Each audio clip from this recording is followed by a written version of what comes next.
erdim da deymunda ne buldum?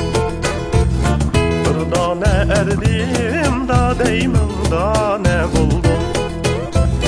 Etli uşum diyim da dey, bigane buldum yarey, bigane buldum yarey.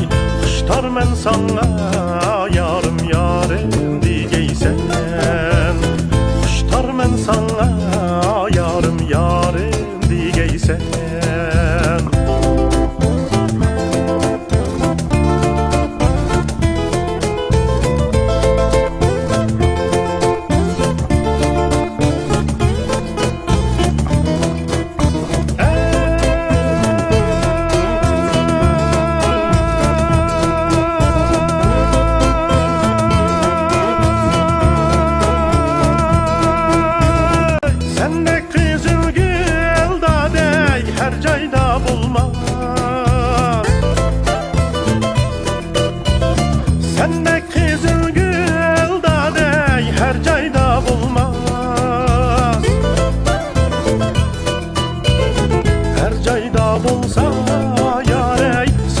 Seninçi bulmaz da dey, seninçi bulmaz da dey.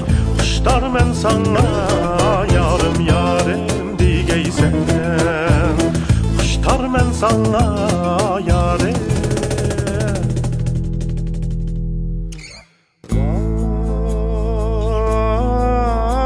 Vay yarim digeysen.